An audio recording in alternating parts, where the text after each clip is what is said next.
Kick the beat!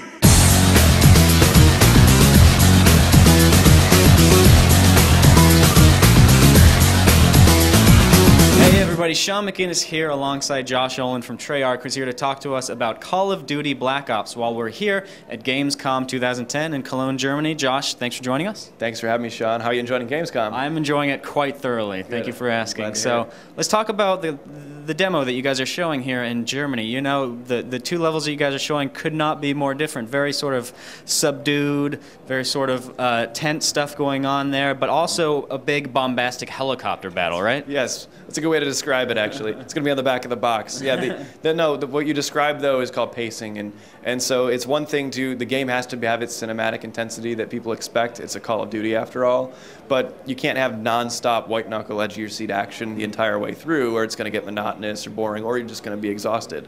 So you have to pace in the right amount of tension-building moments and stealthy sequences maybe that help develop more story and again bring that player back down in their emotion level, and then of course open it back up and throw them back into the thick of it. But yeah, that was the purpose of the demo. I'm glad you took that away. That we wanted to show off that pacing. Anything I can do to make your job easier, Josh. So the helicopter sequence in particular, we've seen a lot of vehicle stuff in the Call of Duty series before, but that's mostly on land stuff, not a whole lot of stuff up there in the sky. Right, and exactly, and that sticks true to the philosophy of Black Ops, which was bringing fresh, new experiences to the player. We don't want people to think, oh, I've already played this. It's a long franchise, lots of games, lots of great games in it, but players want something new. So taking full control of our helicopter for the first time, aircraft in a Call of Duty, I mean, that's awesome. And we went to our designers and we told them this is what we want to do. But it can't, it has to be a Call of Duty helicopter. It can't be like a flight simulator. It needs to be very intuitive and smart. If you're a Call of Duty player, you just need to be able to pick up the controller and play it. And that's what they delivered on. And how about that other level that we played, the one with more sort of stealthy approach? It looks like that's one of the ones where you get a real good feel for that whole deniable ops feel, right? Yeah, and so in Victor Charlie, your goal was to infiltrate this Vietnamese camp, and you're searching for evidence of Soviet involvement in that region. And one of the antagonists in the game is named General Kravchenko, so he's who you're after. So yeah, and those stealth sequences, they really do. They help build that tension, and there's a lot of story elements that are tossed in between.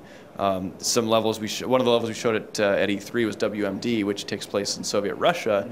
But similarly, there was some stealth tactics with that crossbow, and again builds the tension. But I mean, if you set off an alarm, if you blow something up, then it's going to be that traditional Call of Duty action that you know and love. So you guys have showed off the game quite a few times so far. We've seen a few different levels out there, the various events so far. So let's talk about the types of reactions that you're getting to Black Ops. Tell us what you've been hearing from people out there relative to what you guys were expecting when at the beginning of development. Yeah, people tend to really like big explosions, and we've shown them a lot of big explosions in trailers. I think the fact that we've been layering in that variety of gameplay, the stealth stuff and the tension sequences like in the tunnel that we showed at E3 and here Victor Charlie. Yeah, I mean those are things that I think people are intrigued about. We don't want to spoil our story, and we're being very careful and selective of what we're showing from the campaign because of that. But it sure does leave more questions than answers, I think, and that's exactly kind of what we were going for. One last question that I've got for you here.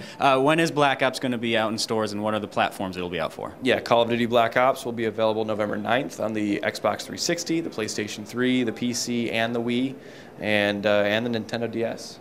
All right, Josh, thanks a lot. Thanks. So there you guys have it. That's your look at Call of Duty Black Ops. Keep an eye out for more Gamescom coverage coming your way.